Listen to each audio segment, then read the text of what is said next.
So I think we got to hear before we had the T-Rex, coffee breaks. We got everyone's and mind yes, and all this renegade. Please, better clean and put us. So let's go ahead. Take a shot. So this is the procedure we do to make the line lists, and then went off, we dived off and looked at them. I'm just going to show you, sorry, someone once, just going to show you one result. As to illustrate target units. So this is the spectrum, not of an exoplanet.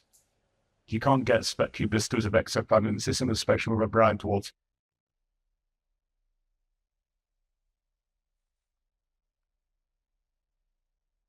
There we are, that's better. Thank you. Right, so this is a spectrum of a brown dwarf. I still don't feel it like it's doing anything. You getting any sound at the back? Yes, no? Is it okay? Okay, right. So this is a spectrum of a brown dwarf taken from the infrared telescope facility in Hawaii, which is one of the two telescopes I've been observing at. And brown dwarfs, as I said to you, are stars that aren't massive enough to burn hydrogen, so they don't go on what's called the main sequence. And you get three categories of them: L dwarfs, T dwarfs, and Y dwarfs. And T dwarfs are the middle temperature ones, and they're often called methane dwarfs because they're full of methane. So it's well known that this feature here, this big feature there, was due to methane. So in the original paper, that was their best fit from their model to the data. And I think most of you would agree that that's not a particularly good fit to the data. What they did there was to use something called STDS methane line list. Was basically a compilation of all the experimental data available at that point on methane, and it was big. So I think it had 500,000 lines in it, so 500,000 lines. So this is not a small data set. We decided, very beginning of the project, that methane had to be done properly. So we went away and computed a methane line list. When you use our methane line list, that was the fit. And what is the difference? The difference was that our methane line list, which is called 10 to 10, and it's called 10 to 10 because it had 10 to the power 10 transitions. In other words, it had 10 billion transitions. Being really precise, it had 9.8 billion transitions in it. And Jeremy Bailey, who was our co-author who did the radiative transport, was not very keen on doing a radiative transport model with 10 billion lines in it. Can you imagine what that is like on computer time? So I started off by throwing out nearly all our lines, and then the model didn't work. So he put lines back in and back in and back in until he got something which looks like the picture you're seeing here. And that was 3.1 billion lines. So about a third of our line list was needed, which is not quite 100%, but it's a very high proportion of it. And as I already said to you, there are not enough PhD students in the main universe to measure 3.1 billion lines of methane, one by one, lovingly. I've had a PhD student, I said to you, already working on methane. We have a new line list, which now has 50 billion lines in it, because it goes hotter. This one only went up to about 1,500 Kelvin. In fact, this object is at 2,000 Kelvin. And she's been manually assigning unassigned experimental lines. And over the last 8 months, she's done 10,000 of them. And I think that's a pretty good achievement, actually. Her examiners for her PhD were very impressed at having done assigned 10,000 lines. But that's not a small proportion of 10 billion. So what's going on here? This is a temperature-dependent absorption spectrum of methane. And the room temperature is the blue lines. And this is a rather aggressive log scale. So the log scale there covers 12 orders of magnitude. And at room temperature, you can see that you have valleys which are 10 orders of magnitude, slightly more than 10 orders of magnitude below the peaks. So if you say that nothing weaker than, say, 10 to the minus 21 matters, you go along here, and you just get these peaks. What happens as you heat the molecule up is you fill in all the gaps. It has a completely different shape. So if you use a room temperature line list to compute something that's hot, in the early days of exoplanets, a lot of people did this because there weren't other line lists, so they didn't have a choice. You get the wrong answer. The particular wrong answer they got was that there was more carbon in the objects than there really was. They ended up with very strange carbon to oxygen ratios because the water line list for oxygen was well known. The carbon wasn't. They were having to put more and more carbon in to just get their incomplete line list to model the spectrum. And they ended up, and there was big arguments going on why was there so much carbon in exoplanets, even around stars that didn't have much carbon. It was a pure artifact of the way they were doing the fitting of the spectrum. We passed those, that's 10 years ago, 15 years ago, we passed those days. But you can see the shape is very different. And as I said to you before, it's because of hot molecules have rotationally excited states, so that creates the bands.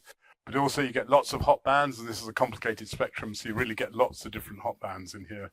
Combination bands, overtones of these hot bands, and they fill in all the gaps like this.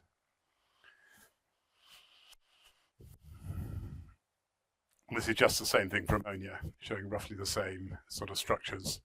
In this case, white is the cold one, and again you're filling in, you're making the spectrum much flatter as you go to high temperature.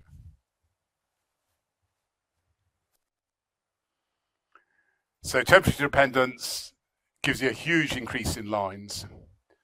It gives you an increase in lines for atoms, but the number of lines in an atomic spectra is so much less. Well, let's be careful. You have an infinite number of states in an atom, so potentially there are an infinite number of lines. But the number of lines that matter are so much less. The peaks and troughs are flattened. High J transitions broaden the vibrational states, and transitions from vibrationally excited states, hot bands, matter usually. So that was just the last bit of what we were talking about before T. And now we're into problems classes, and I'm going to do the same as I did yesterday, that I'll work through one myself, and then I'll try to give you some problems to have a look at. The problem with the molecular problems is they tend to resort to calculators. You can't just do it all on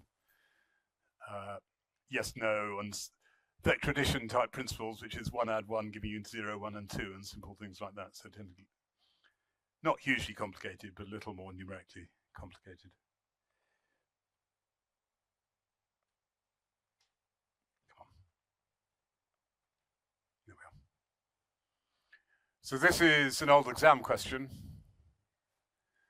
on lithium hydride, and I'm just going to work through the answers. And I have a slight problem because there's not much white space on there, but I'll see how I do.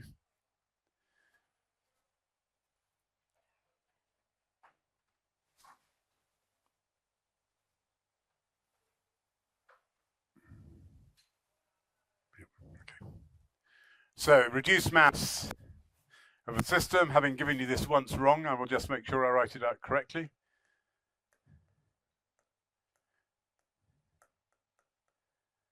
So the reduced mass is M1, M2 divided by M1 plus M2.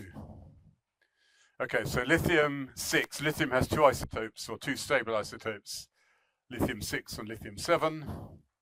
And I don't quite know why I chose to do lithium-6 first and get you to lithium-7 afterwards, because lithium-7 is actually the more common one, I think. I think that's right. Anyway, that's how I did it when I wrote the exam. Come on, you can stop saving.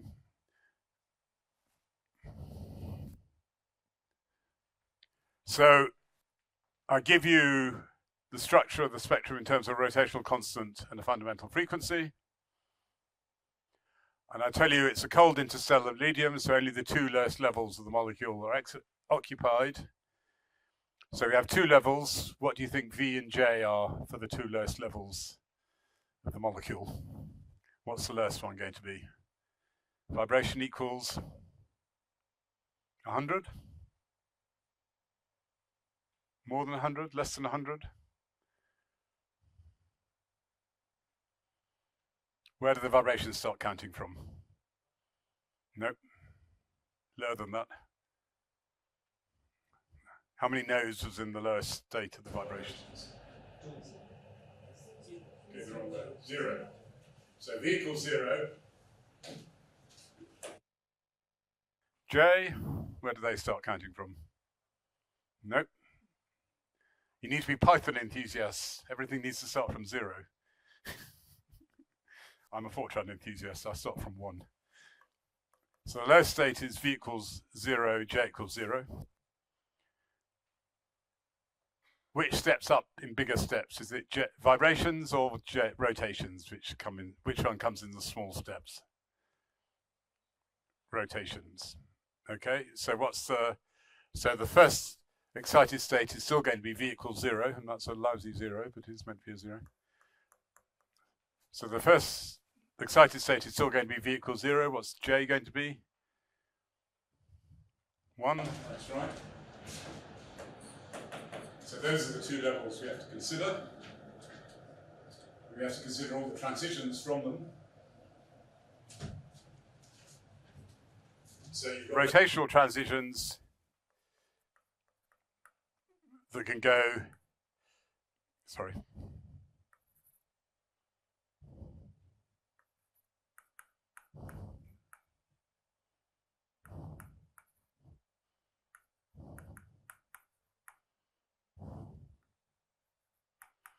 So there are two possible rotational transitions coming from the low state. Sorry, I've labeled them the wrong way around. I wish you could erase on this board. Can you? Does this erase? Oh, it erased everything. Okay, fine. V equals 0, J equals 0, V equals 0, J equals 1. The lowest transitions are J prime to J double prime, 1 to 0, and 2 to 1. Okay. How about vibrational transitions? So if you start from, if your lower state is 0, 0, well that's V double prime, J double prime. And we're going to go just to the fundamental. So we're going to go to V equals 1. What J's can you get? What J value is allowed? Remember, you normally get these PQR branches. So what would you get here? So 0, 0 is never allowed. So you don't get 0 in this case. Actually, you don't get a Q branch at all. So I'm mistaken slightly. So you go to 1. The only thing you go to is 1. So from the J equals 0 level, there's just one vibrational transition.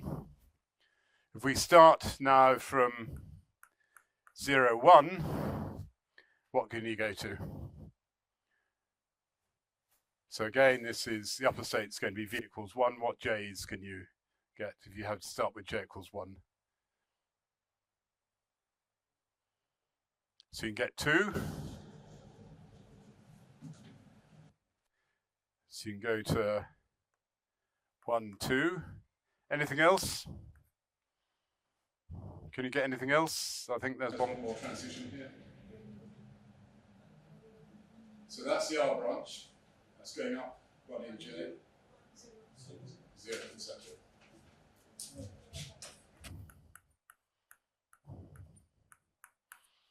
So you can get 3 transitions in the infrared, 2 transitions at long wavelengths. Okay? And we're going to assume that this is perfectly rigid, perfectly harmonic. So we're not going to have too huge amount of maths to do here. If you remember, the rotational transitions are separated by 2b. So the first one is 2b, so it's twice that number. So it's 15.26 centimeters minus 1. That's 1 to 0. That's already, this is a light system that's already in the far infrared, actually, or terahertz region. It's not in radio anymore, but this is a very light molecule. 2 to 0 is going to be double that, 30.052 centimeters minus 1. Okay.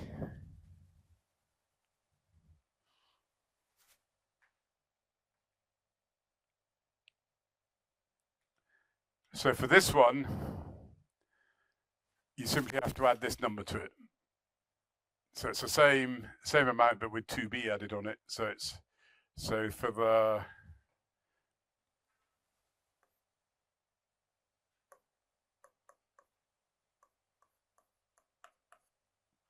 we've already done.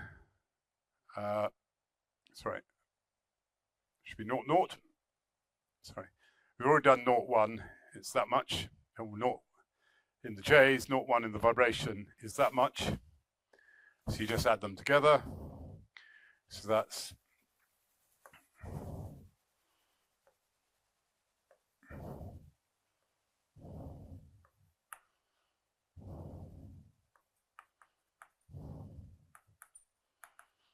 okay. So that is simply this number plus this number. It's putting a vibration, doing a rotational transition with the vibrational one on top. I see puzzled faces in the middle of the room there. So it's omega plus 2bj. That's for an R branch. For a P branch is omega minus 2bj.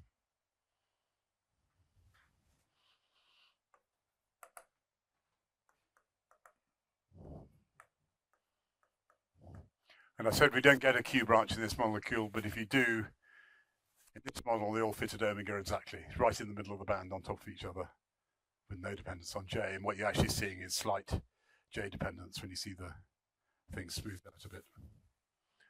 Okay, so we've got 2 more transitions to go. So 1 to 2 we've already done here. It's this 30.052. I don't write very well. Plus this, so that's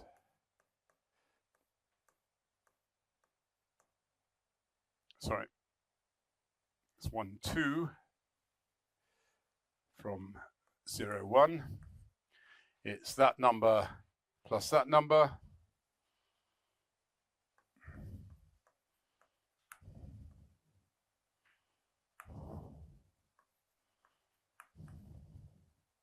Sorry, 752.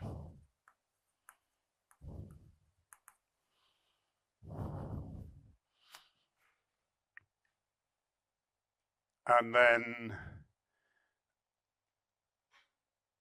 we've got one more transition. We've got the P branch transition we haven't done.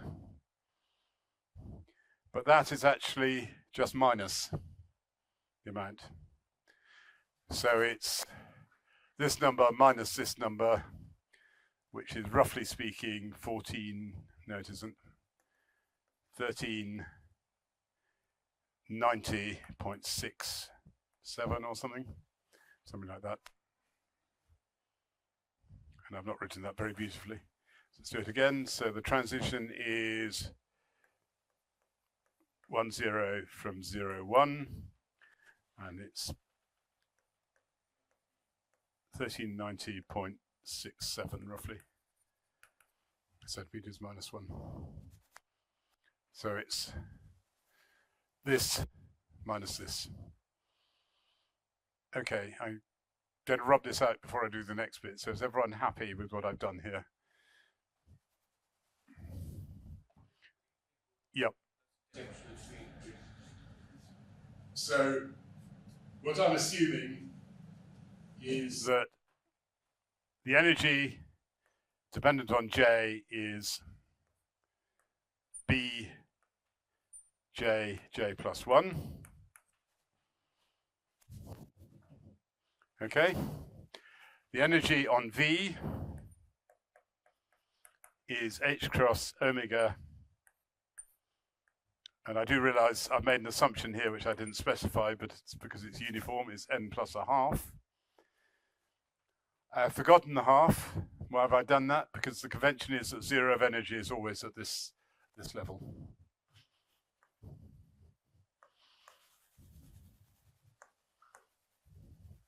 So the first level in the lowest level in the system is always just defined as 0, because that's the lowest reachable energy. So there's a half in here. That's a 0 point energy, and that's not counted in. Okay, and transitions anyway are relative, so it doesn't matter what the energy is. Okay, it doesn't matter what the absolute energy is. You're just looking at a jump between two levels. So implicitly assumed that's zero of energy, and you've got those two energies. Okay, you then have the energy level, say for V. Sorry. So if the energy level for V equals 0, J. Sorry. Let's get another color, and I'll try doing this somewhere on the board where I don't. Nope, there we are. So the energy level for E V equals 0, J equals 1 is then equal to just B J plus 1. The energy level for V equals 1. Sorry, that's E, not just J equals 1 for any J. I've written it there. The energy level for V equals 1J is equal to H cross omega, because we're ignoring the 0 point energy. We're just taking the starting from the 0 there. And again, plus B J plus 1. And you need to take the difference between these two. So if you're going down in J, you take the vibrational frequency and take the change in J energy off. If you're going up in J, you take the vibrational frequency and add the J onto it. Is that clearer? I'm still seeing puzzled faces in the middle of the room.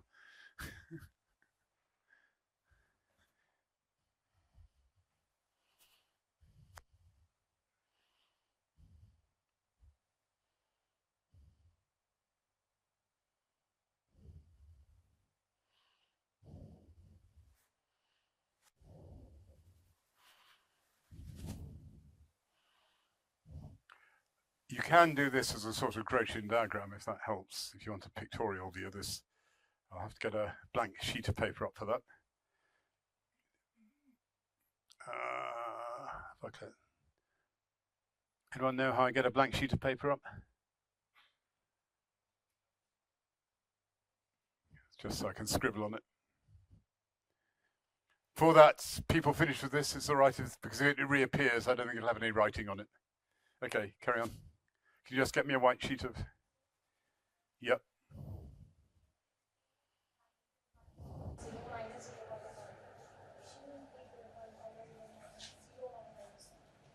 You know, none of these are negative. So you only get, J goes 0, 1, 2, 3, V goes 0, 1, 2, 3, so you never get minus. So transition to -1 is not allowed. So you go, so there's no, if you start at 0, 0, there's no P branch line because you can't go to -1. Okay? Right. Any more questions on this before it disappears? Get them out of your system now. It's good to ask. All right. So do this another way.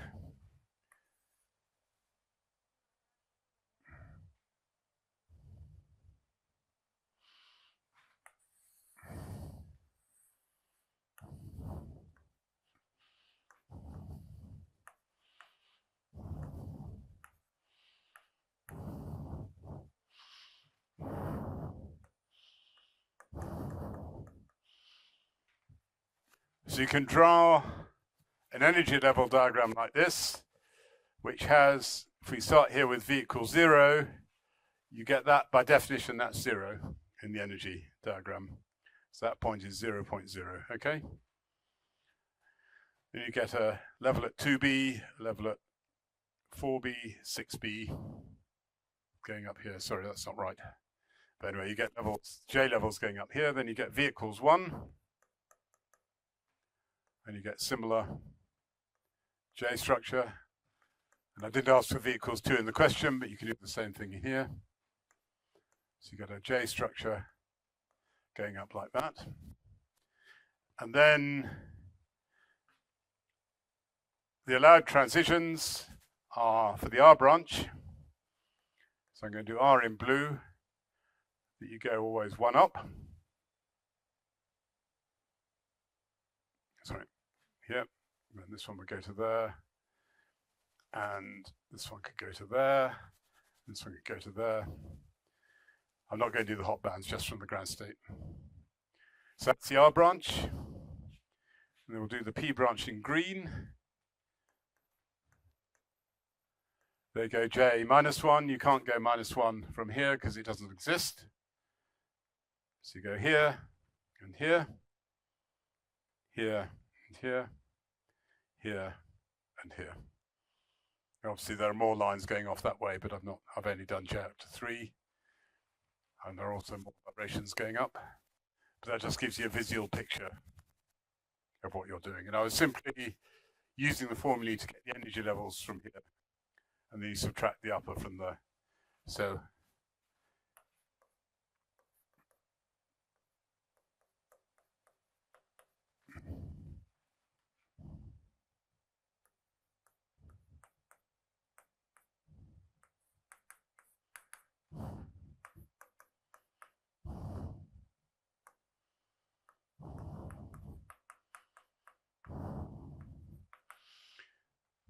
the energy, the change in energy of the transition is simply the difference between the two energy states.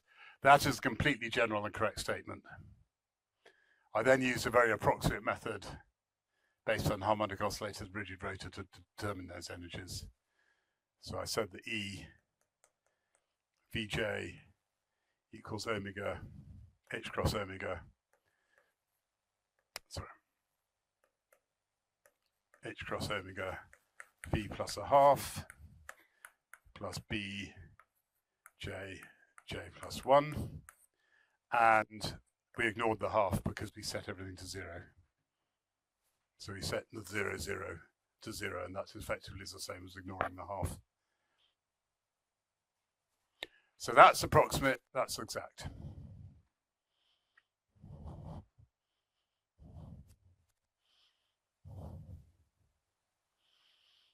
Is that better?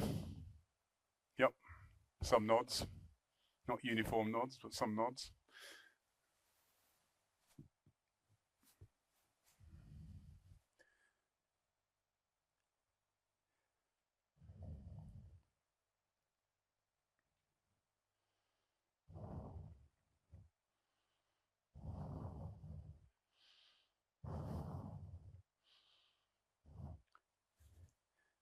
So I still see people staring at the screen, so I don't want to clear. As soon as I press something, it'll all disappear. So, people happy with this, or do you want a bit longer to look at it? Okay.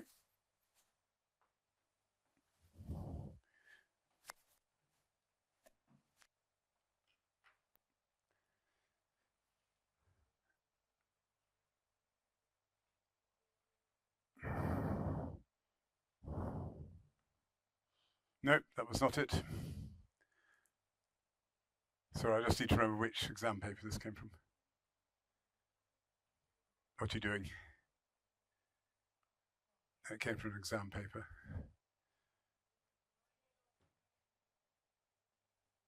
Oh, I see, it's not showing up there. I haven't found what I want to show yet.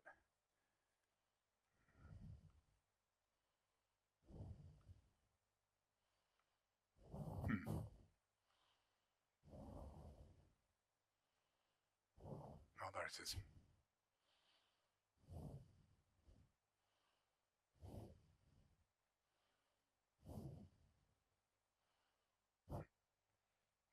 So why is it not showing there?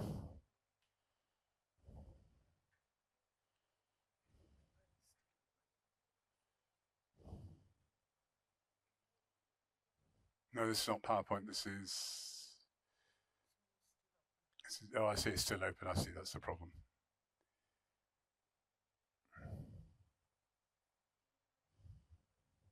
Yep, that's good. That's good, that's fine. No. Why are you doing that? Okay, fine.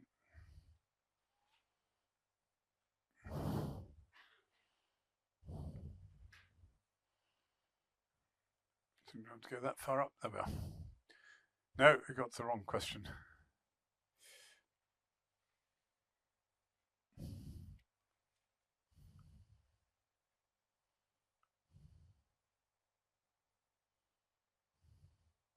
Okay, so we've done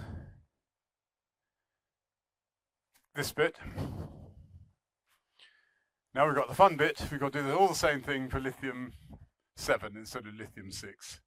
And I'm going to just do this as far as getting the rotation and the fundamental rotational constant, the fundamental frequency. The rest is just you can do for yourselves. We've just done all that with the maths.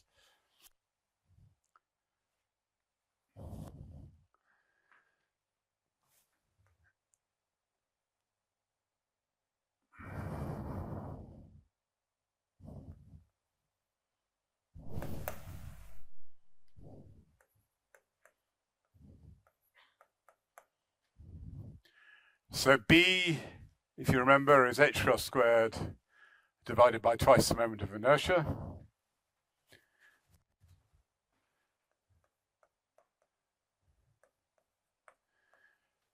The moment of inertia is given by the reduced mass times the square of the bond length. Right, so approximation number 1, which everyone makes. We're going to assume this is within the Born-Oppenheimer approximation. The bond length does not change. It's not perfect, but it's pretty damn good. So we're going to assume that to scale this B, we just need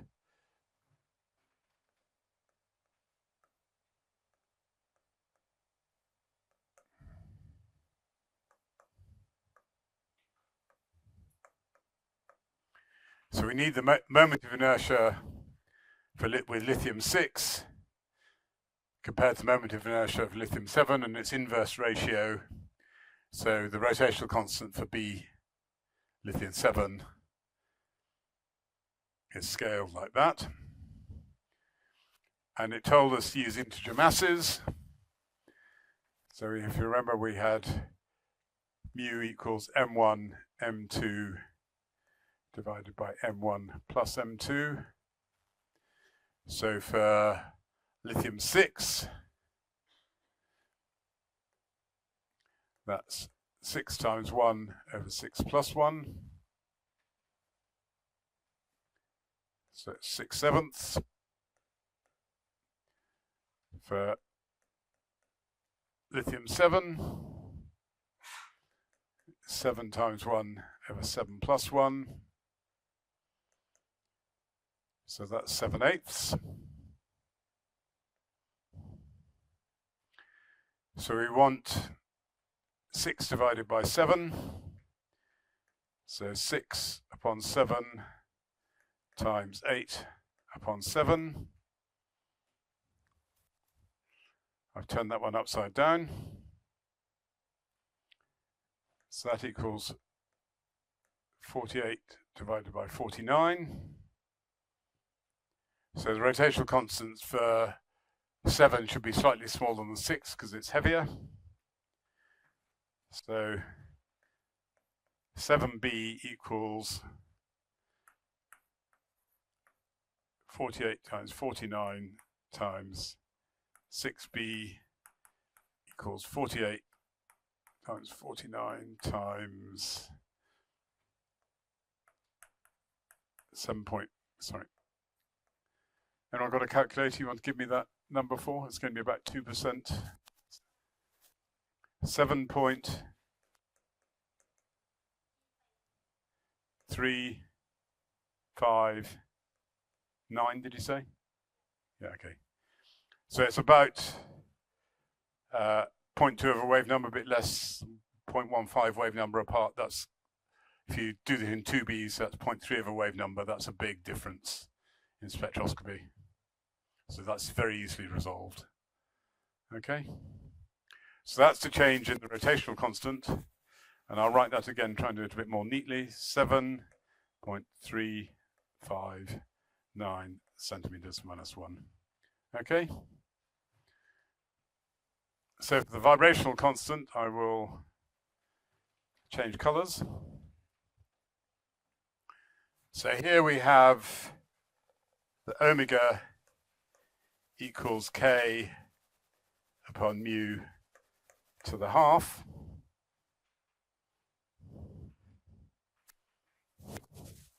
And we're going to make the same approximation here that we did before, that the force constant does not change. So if you remember, we've got a potential looking like this. The first approximation was equivalent to saying the minimum of that potential does not change. The second approximation says the curvature around that minimum doesn't change, but effectively they're making the same approximation. So we have omega 6 equals K upon mu 6 to the half, and omega 7 equals K upon mu 7 to the half. Then we take the ratio, and it's going to be, wherever's my ratio for the b's over there, it's going to be like that with the square root. So omega 7, sorry,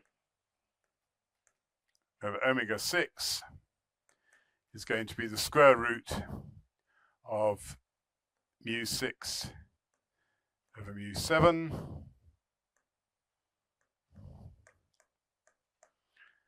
I can do the square root of 49, that's quite easy. The square root of 48 I'm not quite so good on. So does someone want to give me a number for that? Square root of 0.989. Okay, thank you. So that's changing by a bit more than 1%. So then you take omega 6 is equal to, sorry, I've written, that should be 7.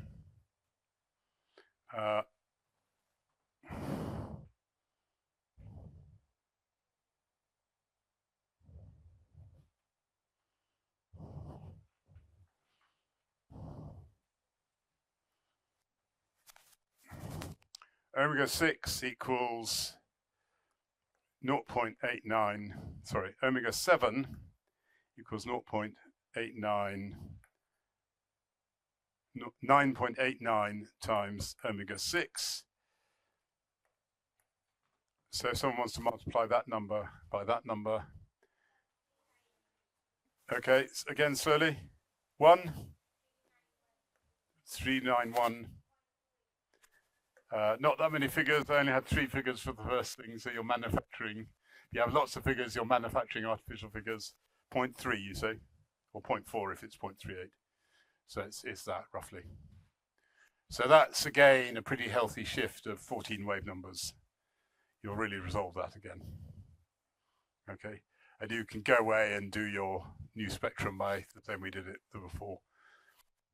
So that's, in fact, it didn't ask you to do the new spectrum, it just said we'll estimate the rotational constant and new vibrational fundamental frequency. So we've done that. So all good exam questions, and not the ones you'll get on Friday, because you've got a multiple choice on Friday, but all good exam questions are structured so you get a difficult bit at the end. So if you really want to get top marks, you have to get the difficult bit at the end.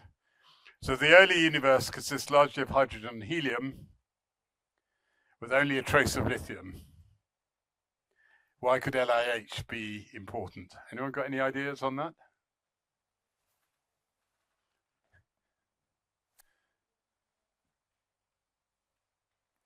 LIH, just to give you a hint, has a huge dipole. It has a particularly large dipole. The main molecule you get formed from hydrogen is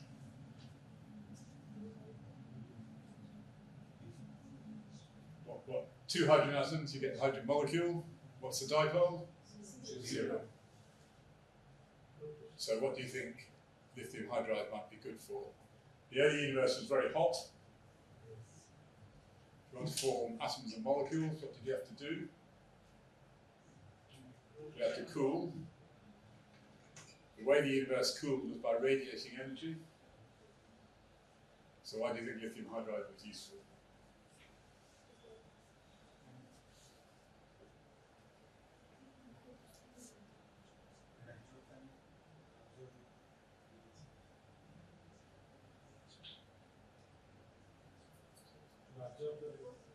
Sorry?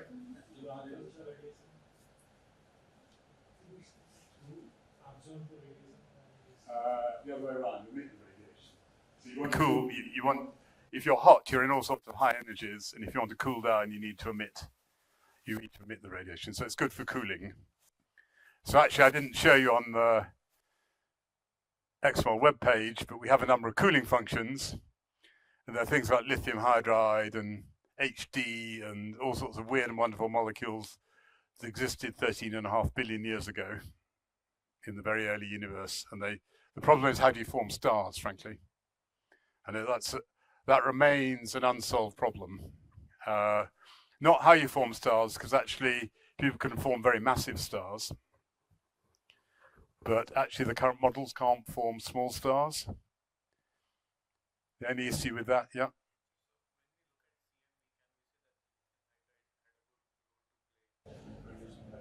So yeah, lithium hydride had a good role to play just helping cool the early universe.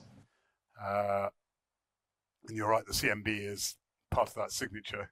Exactly how the two things relate together, I can't, it's slightly beyond my knowledge. I've not really worked on cosmology.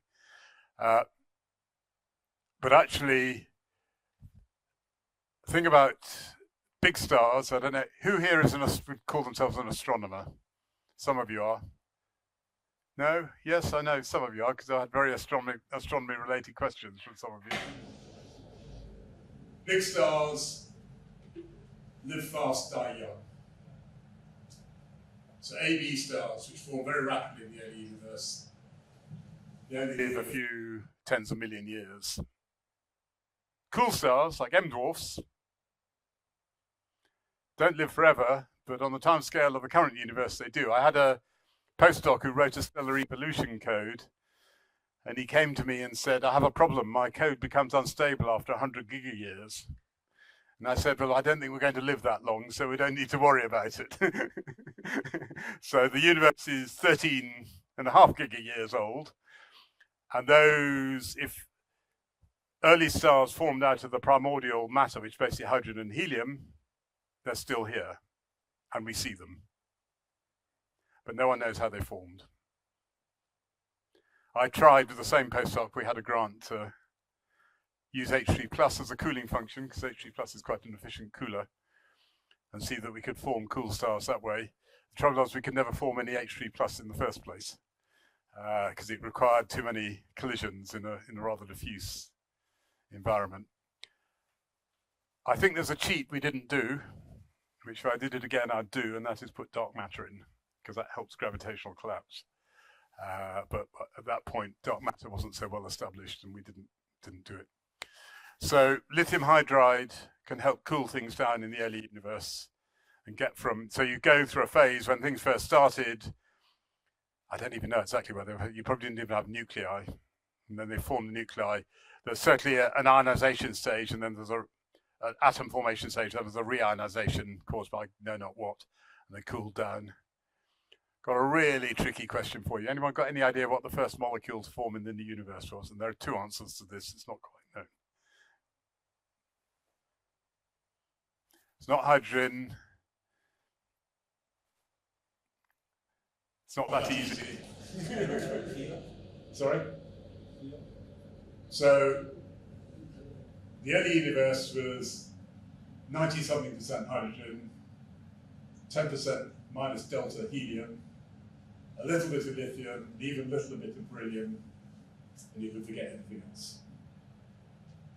So anything like this comes from stellar processing. So the original stars, which are the rather strange naming conventions that astronomers are called population 3 stars, that's because we're counting backwards.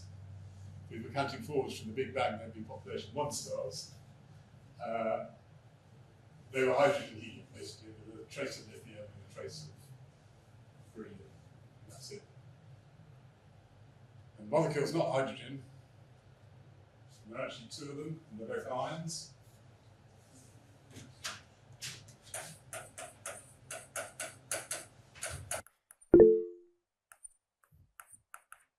So it's either H plus or helium 2 plus. And it's reckoned that that's formed by basically you put the two together and an electron comes off. So the inverse of dissociative recombination, if you like. Well, because they can form at energies where hydrogen can't form, basically. So hydrogen, these were probably just trace species, but they did form very early. You can't see spectrum this far back. I think that's not an in-principle problem. You can't see spectra in principle before the ionization period. But I think in principle you could do this, but no one has seen any spectra going this far back. And they'd all be incredibly redshifted right down into very long wavelengths, of course. Okay. Are people happy with this? Because I'm going to get you to do another one similar. So speak now. If you want bits you don't understand. Otherwise you'll be slaving over a piece of paper making doodles the next 4 minutes. Okay, let's find another question on similar lines. Without the early universe in it, because that's beyond the scope of the course. I think I had a nice carbon dioxide one somewhere.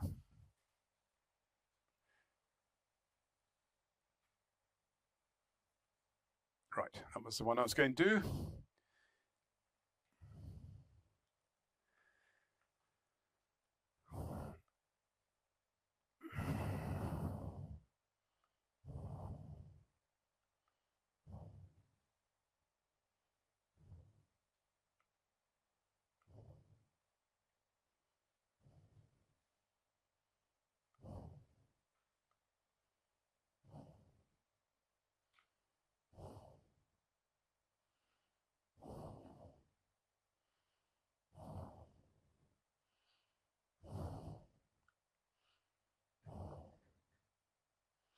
It won't let me go further. Sorry, you can't see it at all. It won't let me go further, but actually,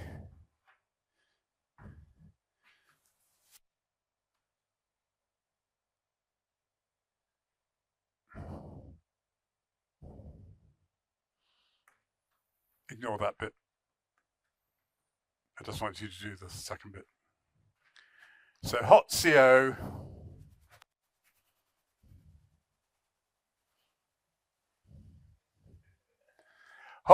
is observed in absorption over a range of rotational transitions. Assuming CO is a rigid rotor with a rotational constant of 1.93 wave numbers, estimate the wave number for J4 to 3 and J39, 20 to 39. State which of these estimates will be more accurate and why. Suggest a possible astronomical location for such observations. What information can be obtained about this location if a series of such rotational transitions are observed at high resolution? So it's actually a simpler question than the last one I just gave you. No isotopes, no vibrations, but have a go at that one and we might find another one later on.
plus 1. Okay. What numbers?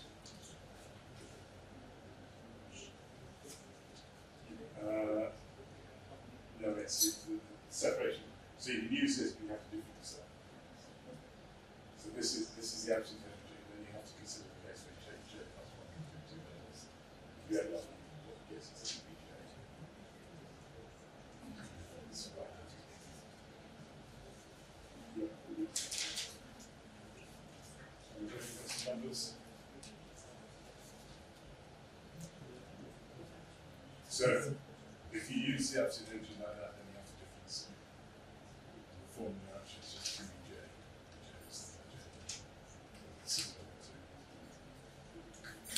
So that is the absolute energy, but that's actually the difference. Yeah, if you like. And then you can put that in there and then subtract the number 1. But actually you can do it analytically, just end up as 2BJ. That's the absolute energy.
So it is 2J plus 1 if you use the lower J. That's the high J is J plus 1, so 2J, 2 times the high J. Okay? Yep. So do it all right here. Okay. Those of you who've got it, I'll just give a couple of minutes for people who are working on the fine tuning bits. Something for deriving the formula themselves, which is good. Just takes a bit longer.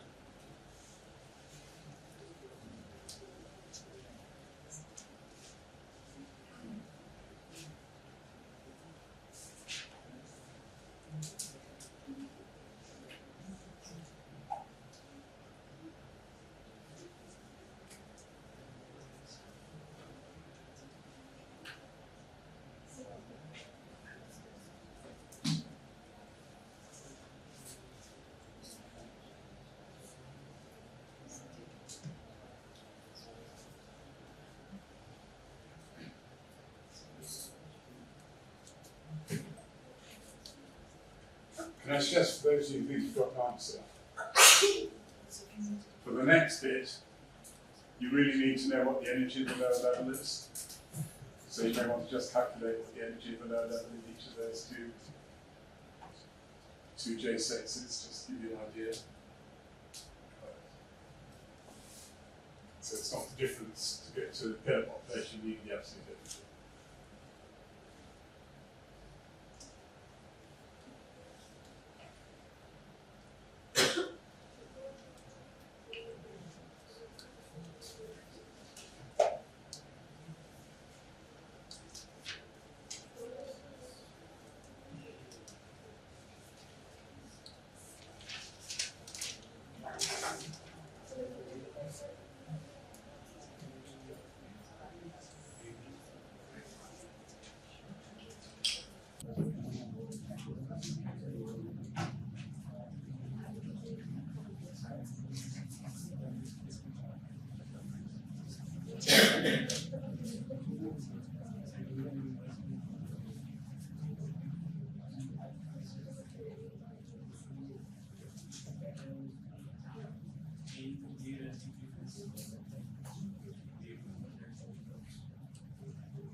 Okay, shall we do this? So the transitions are just 2bj, where it's j prime, it's the upper j. And you can derive that by manipulating the energy formula, which is bj upper j upper plus 1 minus j double prime plus 1. You manipulate that and you assume that j prime equals j double prime plus 1. You end up finding that the difference in all states is just 2bj prime. Okay? I stated that when we did this yesterday, but I didn't actually derive it. So 2bj for j equals 4 is 8 times 1.93 wave numbers. I'm sure someone can tell me what that is. Offers? One of you.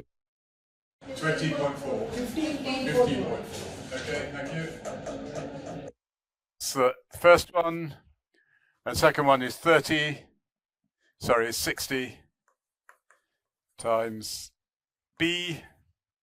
So that's 115.8 if I remember going around looking at people's bits of paper. Okay, so you just get this, we've seen it, you get this comb-like progression going through all the J's. Okay. Did anyone work out what the energy levels of each of these was? So you're starting from j equals 29 and j equals 3. So B jk plus 1 for j equals 3 is 12b.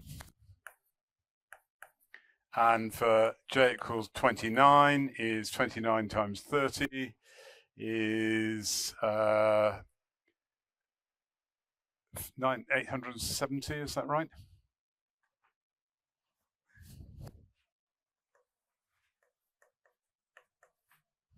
I think that's right.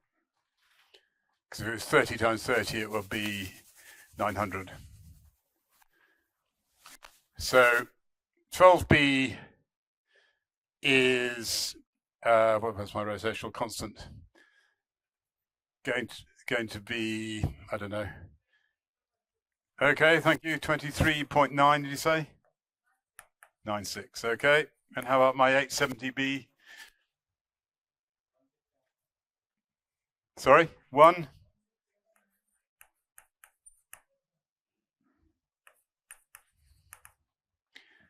And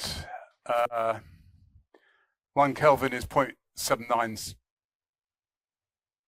centimeters. So in terms of temperatures, this thing is about 25 Kelvin, no, a bit more, maybe 30 Kelvin. We don't need exact numbers here.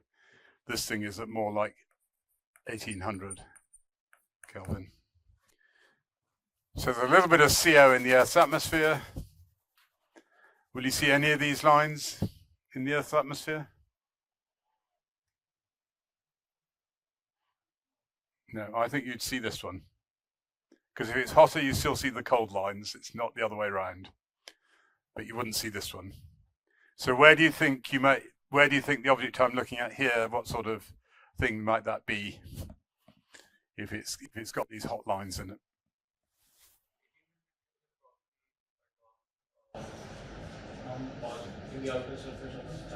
Exactly, it's going to be a star. It can be anything from a brown dwarf to an M dwarf to the sun. I haven't given you enough information to say what sort of star it's going to be, but it's probably a star. I mean, you also get CO in things like supernovae explosions and other things, but this is probably a star.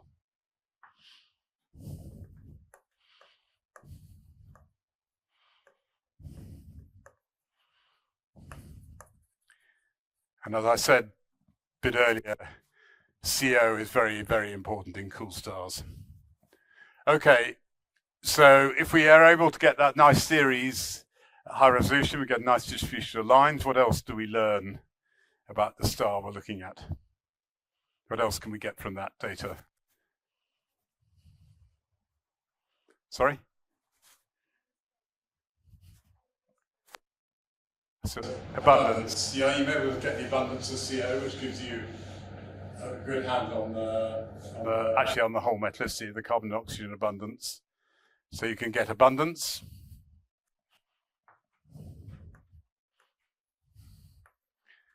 Anything else? Well, there is other things. Anything else that people could suggest you might get?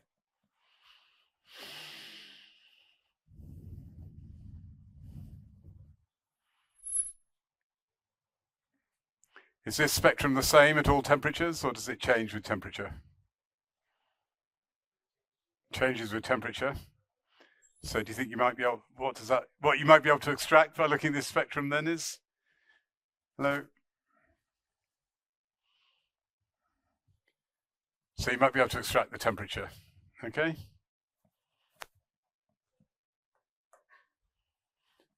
Possibly, particularly if it's high resolution, there's one other thing you may be able to extract. We discussed this when we were looking at Uranus spectrum. Broadening, so if you may get some line broadening, it depends on the object.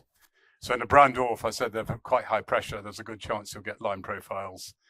If it's the sun, you probably wouldn't get very much. So you may get some pressure information.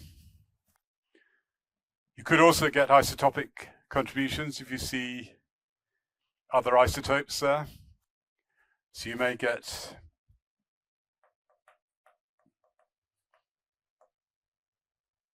isotope ratios. So you can, in principle, get quite a lot of information looking at this. Now, actually, to be honest, in a star, it's not that easy. Firstly, you don't tend to see much right at the long wavelength. You probably want to look at vibration, rotation, transitions, not just rotations. But then the star itself has a distribution, has an awful lot going on in there. You probably need a whole stellar model really to recover this. But in principle, this is the sort of information you can extract from this. Okay.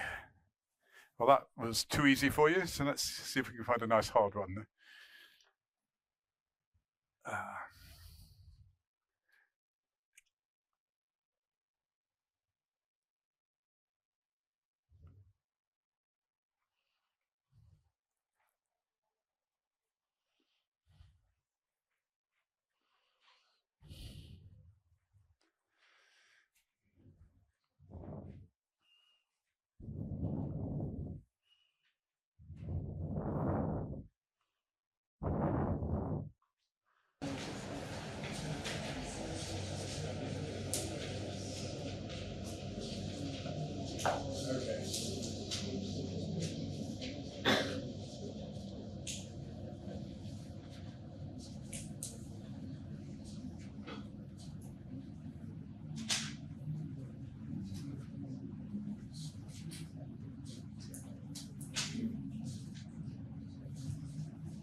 CH plus. Remember one of the original 4 molecules observed? Molecular ion has a rotational spectrum of 11.94 wave numbers. Sorry, rotational constant 11.94 wave numbers are quite large. That's because it's very light. A fundamental frequency of 2000 bit over wave numbers. Again, assuming integers for the atomic mass, estimate the corresponding constants for the less abundant carbon-13. Sorry? You want me to zoom it a bit more? Okay, I did zoom it a bit, but I can try it a bit more.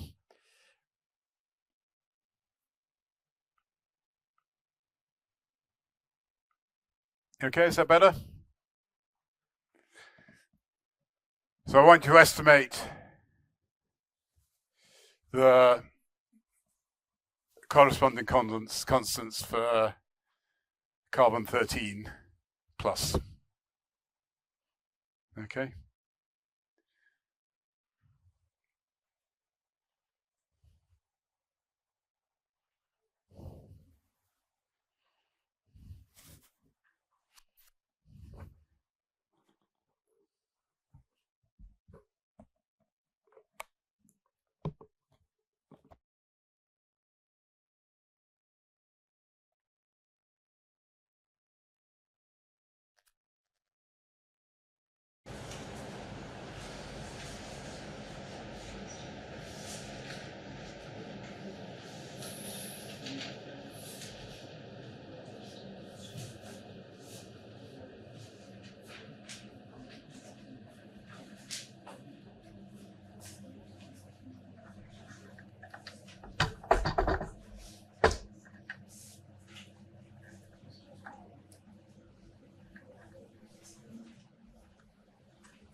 So the scale factor, you put this numbers up.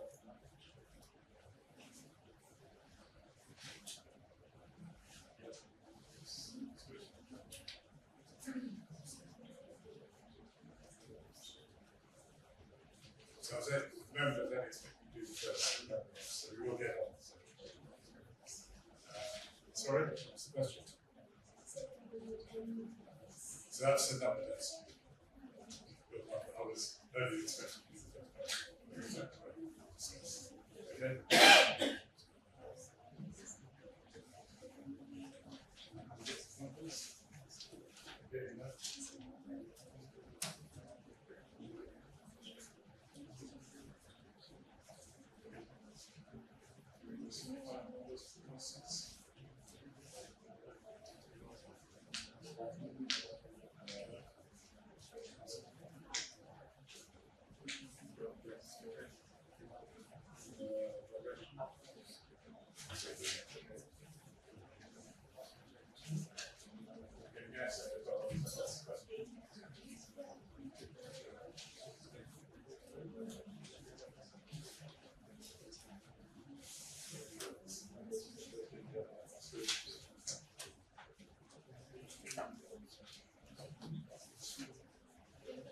We'll discuss it. Let's go just 2 seconds.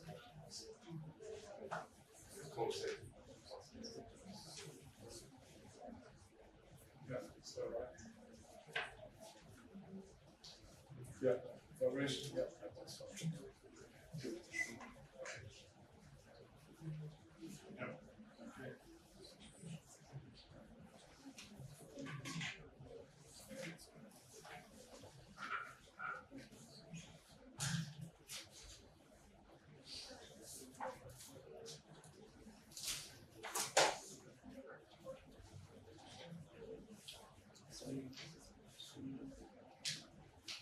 Okay, so most of you seem to have got the idea and got the right numbers. So just scaling.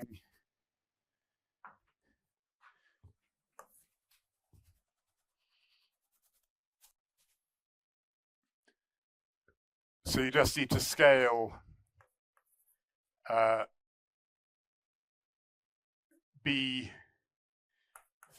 equals B12 times the ratio of the reduced masses of B13 to B12. I think that's the right way around, isn't it? If I got that the wrong way up, right way up or the wrong way up? Sorry?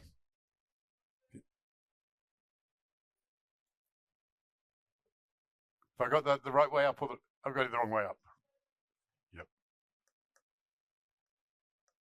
Is that better? Yep. Okay, and that gave you, someone yell it out, 11.86, all right? Near enough, or 11.9, but 11.86 I think is better. That's about twice the difference compared to 11.9. And then for omega 13, it's the square root of that ratio.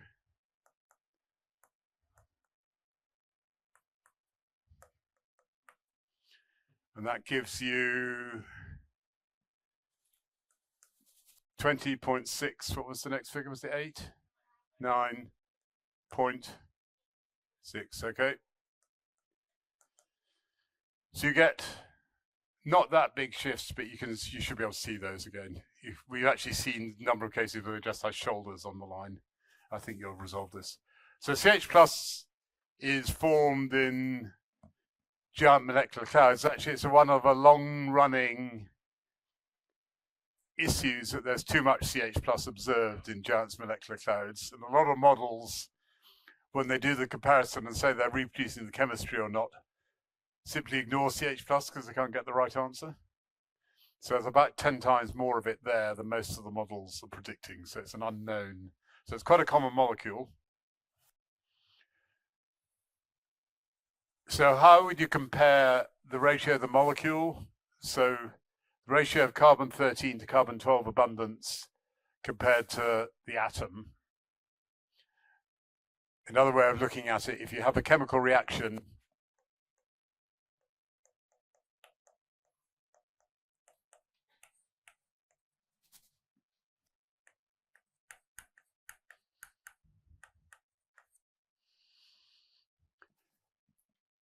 which way do you think that reaction would go? And these giant molecular clouds are typically at 20 Kelvin.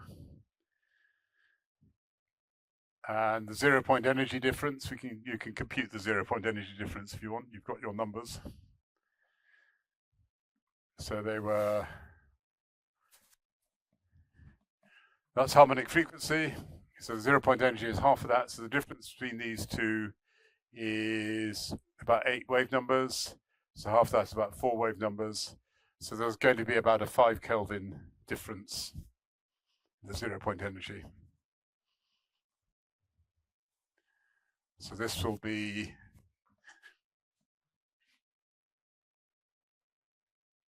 I don't know how to write this.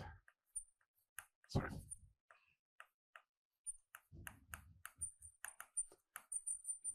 That version is about 5 Kelvin higher in energy. So would you expect that to have any effect on the relative abundances?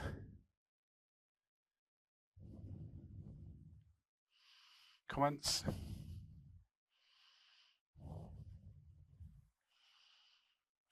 So would you expect to have any effect in it? You get CH plus in flames on, if you combustion on Earth, so maybe at 900 Kelvin or something, 1000 Kelvin. Would you expect to have any difference there? Yes or no? Any offers?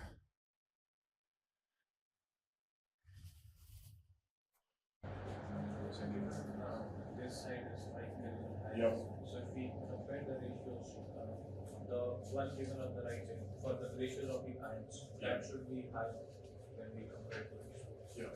So at cold temperatures, we're going to get slightly more 13CH plus compared to the 13C abundance, because you get a small amount of energy this way, so it's going to burst this way. At high temperatures, it's frankly not going to make any difference. Okay, so a giant molecular cloud, I would expect to get slightly more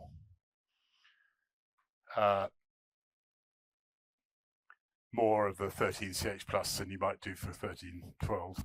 Now, having said that, I missed this bit, but I did that deliberately. Why one may want to observe the spectra of 13CH plus, and there's more than one reason for this. But can everyone think why one may want to observe the spectrum of 30? If we know already the spectrum of 12CH plus, why may we want to observe the spectrum of 13CH plus? And I can think of 2 reasons for why you might want to do this. Any thoughts, suggestions?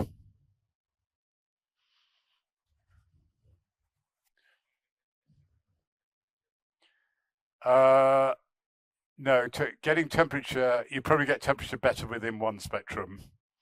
So observing several lines from one molecule is probably a better way of getting temperature. The problem if you try to do it with different molecules, you get tied up with all sorts of chemistry considerations. So it gets difficult.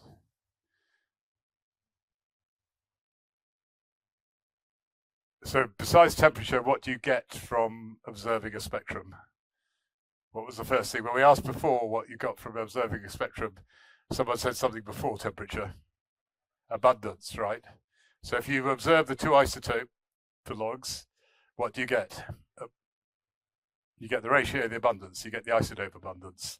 So you get information on whether carbon-13, how common it is relative to carbon-12. And I already said to you it varies very significantly around the universe, because 1% on Earth, it can be as high as 30%.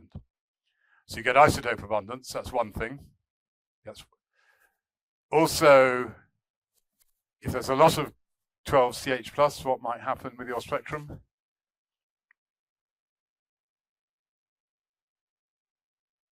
So you have a very dense column of something, what happens when you try to shine light through it?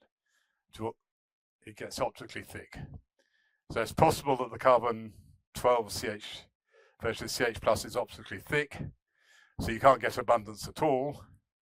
So you don't observe carbon-13 CH plus because it's less abundant, and you get an abundance. Now you can't do both of those together because it sort of argues against each other. But both of those are reasons why you might want to look at the isotopolog. Okay, yep. Yep. We get certain numbers. How sure are we that the calculations that follow, they represent the exact value which might be there? Because primarily because of interstellar medium, and let's say we are observing something even out of our galaxy, and due to the intervening intergalactic winds, since they change, we cannot really say how constant they are. Okay, so you've asked the question. So basically, asked when you take a spectrum, how much do you trust what you're looking at in a certain sense? Now, at one level, what you look at is always correct. How you interpret it is a more nuanced problem. And particularly, I was asked about external galaxies, which means you're going an awfully long way through space. And the problem is, as I already said, you see everything in your column. So there's intergalactic media, very diffuse, but it still exists. There's interstellar medium in the local galaxy. You get strange things called diffuse interstellar lines that mess up your starlight, things like this. So how do you trust it? The problem is you basically do have to understand what your column is to do that. So you know that you're getting the entire column. If you look at an external galaxy, but it goes through a molecular cloud and no molecular cloud, you're going to get both of them together, for instance. And you have to account for that in your modeling. So I think people are reasonably confident what they're doing, but I wouldn't say they always get it right.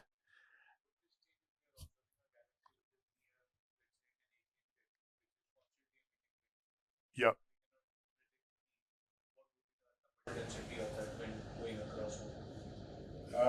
We generally get observing rather than predicting, because you don't.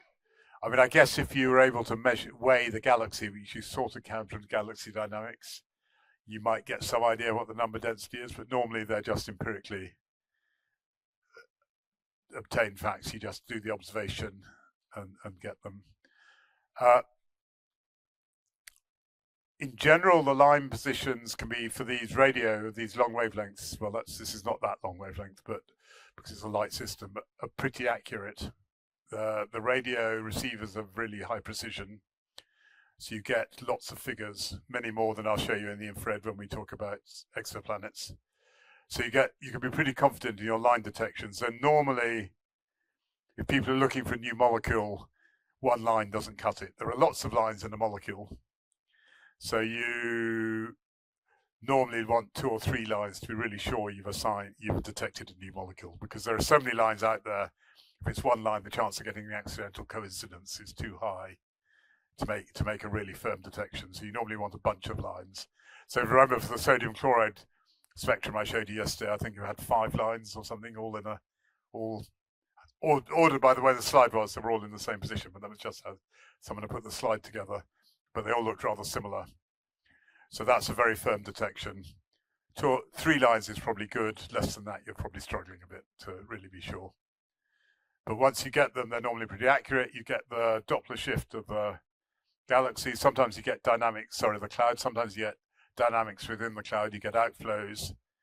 So you find strange shapes because of things they're doing. Sometimes you get several clouds in your region. So again, you may get different Doppler shifts. So there's quite a lot of information just in the precise line positions if you get them very accurately. And as I say, we get abundance ratios for the isotopes, you get temperatures. Now, most of the interstellar medium is not thermal. And when I quote a temperature at you, that's actually technically it's electron temperature. And there's something a little bit bizarre about that, because the one thing you can't measure in the interstellar medium is electron temperature, because you can't see the electrons. So I know at least one person here was telling me they were doing plasma physics. Plasma physicists spend a lot of time worrying about their electron temperatures. They have things called EDFs.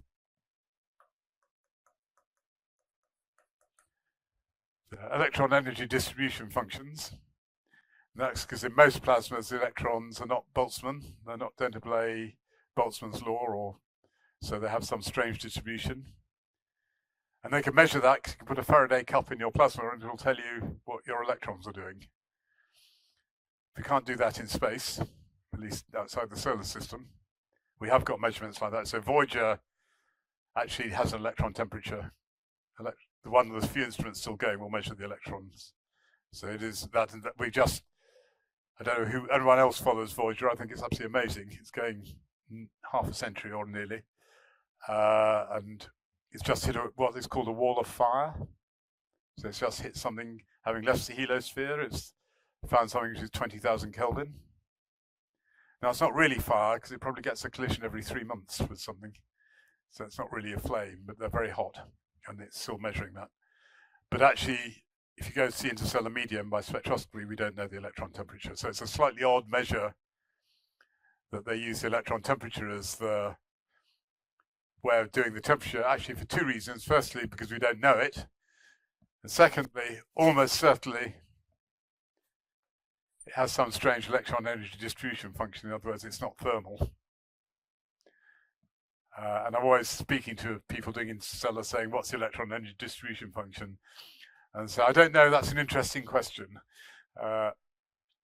So anyway, that's a side comment. Right, how are we doing for time? So a question for you, do you want another molecular one or do you want to go back and do, there's quite a lot of stuff we haven't done on atoms, sent you questions on. Would you prefer to do an atom question or a molecular question? Sorry? Atom one, okay. I thought I might give you a question on radiative recombination because that was something we talked about but we didn't have a question on. Okay, so let's find a radiative recombination question.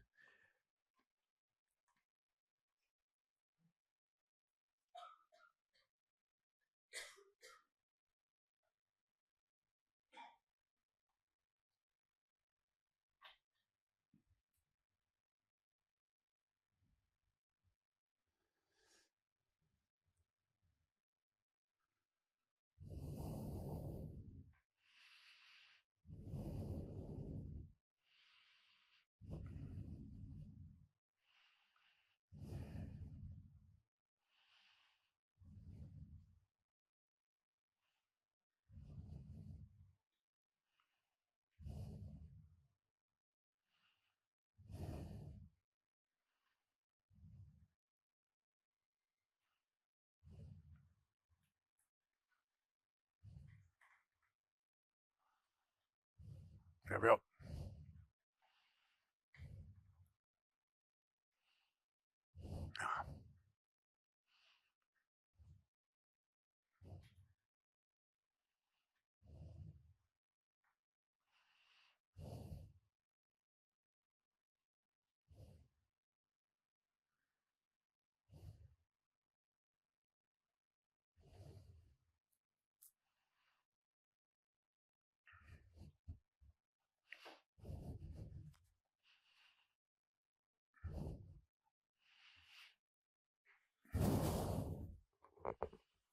Okay, so here's a question on radiative recombination. I think we'll do the first bit, which is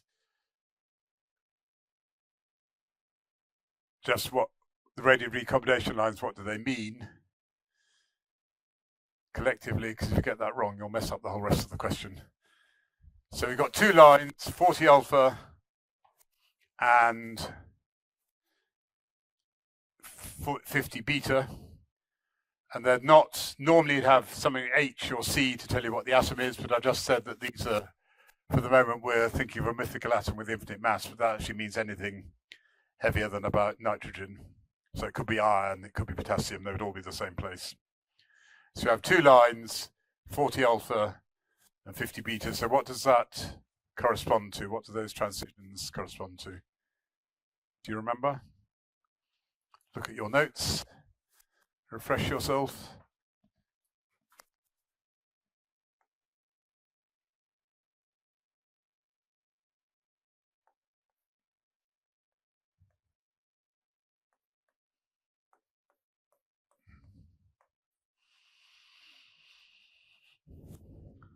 So those are the two lines. I'm calling them X.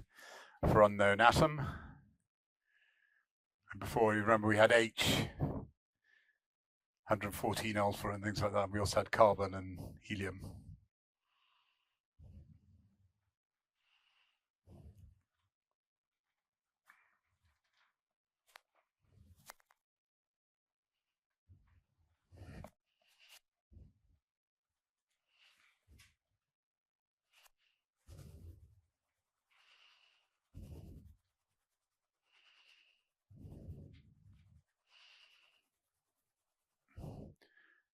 So what do you think there are two bits to this question. What's the first number, 40 and 50?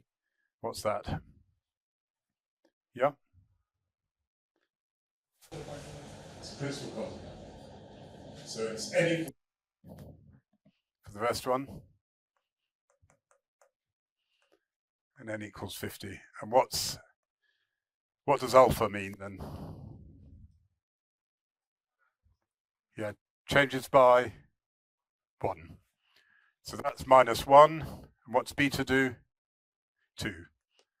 Okay, so 40 alpha is N equals 39. Sorry, it's upper lower. So upper is 40 to 39. And 50 beta is 50 to 48. Okay?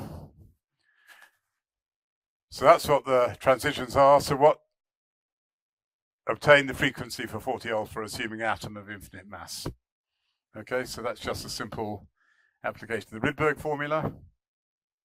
I think the exam paper gave the Rydberg constant actually at the top of the paper. Just hang on 2 seconds.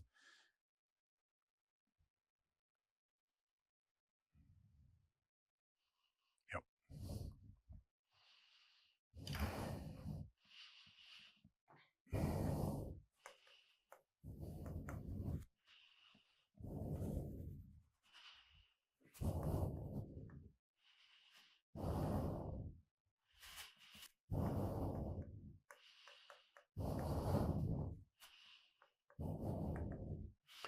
Sideways comment, the Rydberg constant is a fundamental constant that's known best of any of the fundamental constants.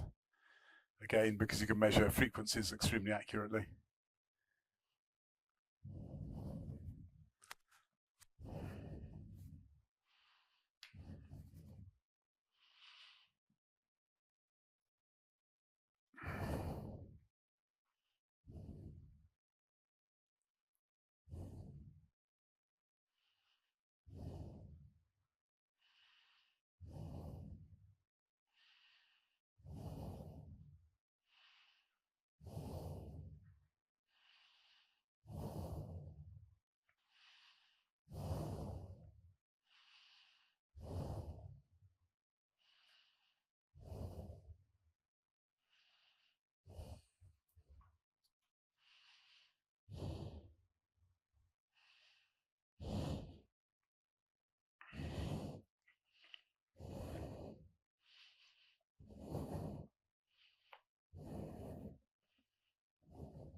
has to be a very long wavelength, very low number of wavelength of transition.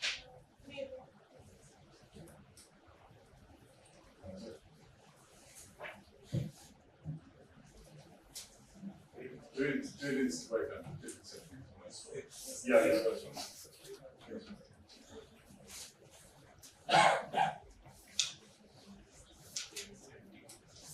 That's the right form then. Just need to put some numbers in there.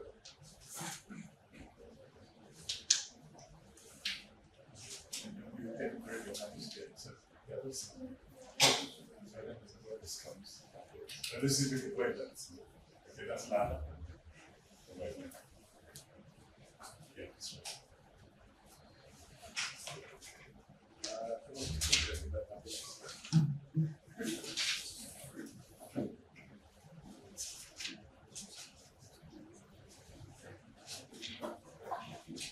Still doing it,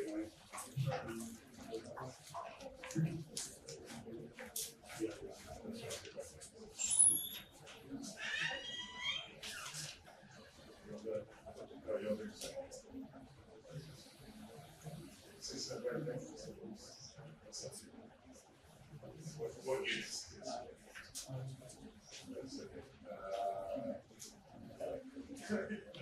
I gave you root no constant in centimeters minus 1, so you're using it. Yeah, so that could well be right. Okay. Yeah, that's right. Thank you.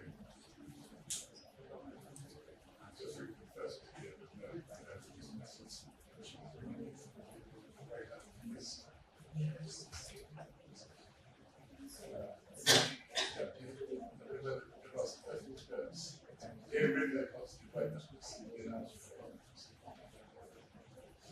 Just try to do that.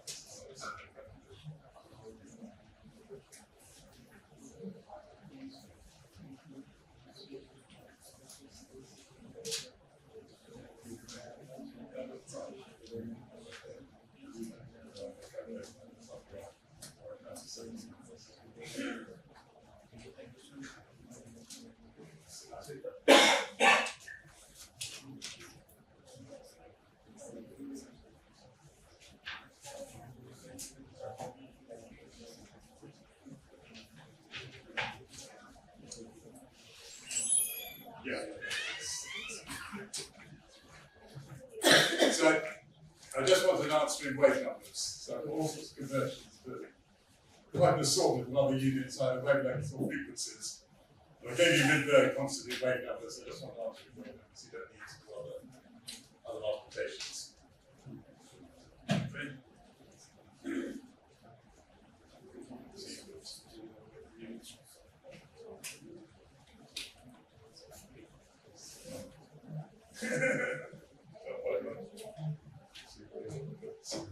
So that formula is right.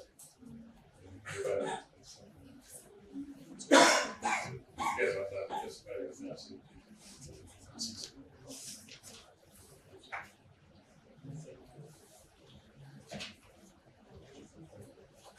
that, I'm not doing reduced mass space. So that's the correct formula. Actually, you got the wrong way around. So this one is early, this one's 39 minus 40, so you've got minus, yeah, okay, minus that. But I didn't ask you for that, I'm going to substitute for that. Something you wait, this is so you can get sufficient. So it should just be if you evaluate this. Okay.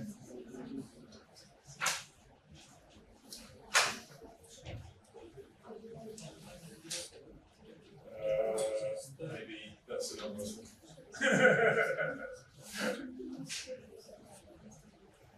Okay, so most of you, if you stopped at wave numbers, have got the right answer. There's clearly a difference between Bobby and me that he's on the running wavelengths, which is the traditional way of doing it, not a way of thinking in energy, so I gave you the wave numbers. You also have a go at the reduced mass thing. How much is the hydrogen line shifted from this? The answer to this, at least by my maths, and most other people's maths, is 3.56 wave numbers. Some people got 3.55, but I think this is just rounding error.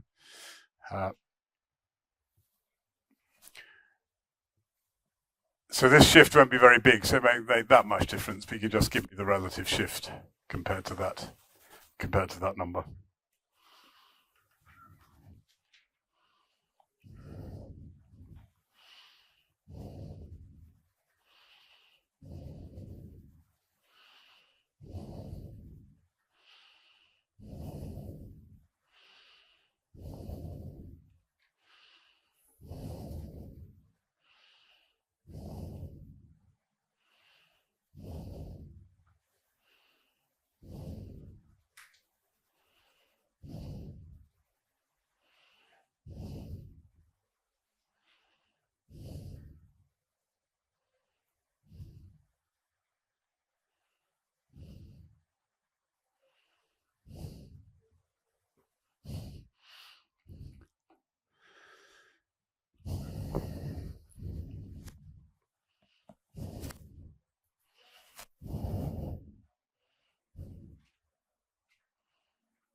Sorry?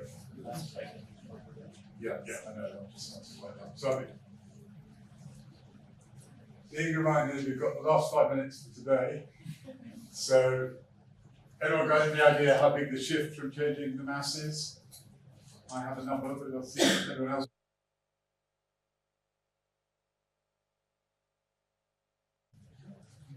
Roughly speaking. Any offers?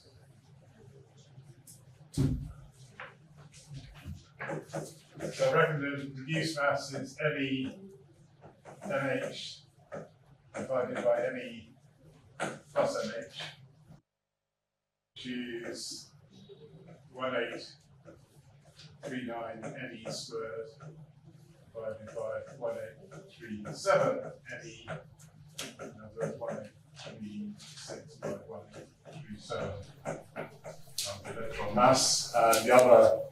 The infinite just assumes that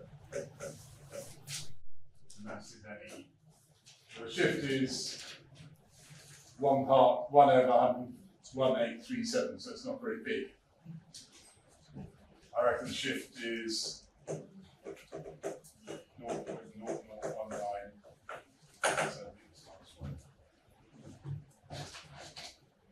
Did anyone else get that? No? Yes? Something like that? No one? Okay. That's what that. So I think the shift is small, but you can see that at high resolution. That's that. So I just wanted to. That is basically using the mass effect. So you can explain how the 40L can be transferred to several atomic species that have different masses. We sort of assumed that when I asked the question. So the attempt is made to observe H40 alpha, so the hydrogen line transition from the following sources: the atmosphere of a hot star, a planetary nebula, and a planetary nebula is a region which has a lot of molecular and atomic ions in it. It has a lot of radiation fields, so they get ions. A so-called H1 region. An H1 region is somewhere where basically it's neutral. So which of these regions do you think you might be able to see H40 in? As I said before, the last bit of the question is always going to be a bit more difficult and more challenging. To try and make people who just learn things by rote and people think about it a bit. So if we consider the star, can you see all the hydrogen series in the star, or do they cut off at some point? So you're shaking your head. What are you shaking your head meaning?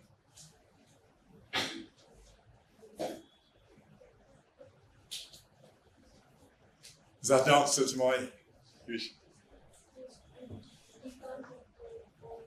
Yeah, she says correctly, you can't observe all the lines in the hydrogen series. Do you know why?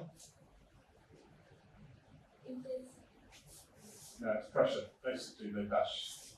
The hydrogen atoms become very big. So an N equals 40 hydrogen atom is probably a few microns apart. It's very big, so the chance of being colliding with something, and you've got a lot of pressure, is very high. So you see up to, I think, N equals 12, 13 in a star. So you don't see N equals 40. It's too big. So you won't see in the atmosphere a hot star. An H1 region is neutral. Do you think you'll see it there?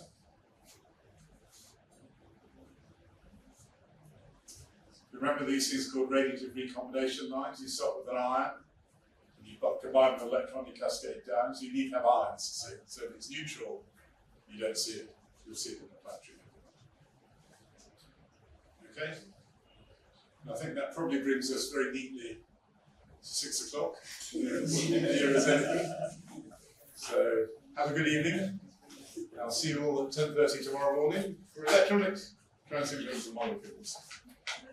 Even more complicated than vibrational transitions and molecules. Even more complicated than rotational transitions. So we'll only do them for diatomics, because it's too complicated to go through. Besides which the diatomics in astronomy are the most important.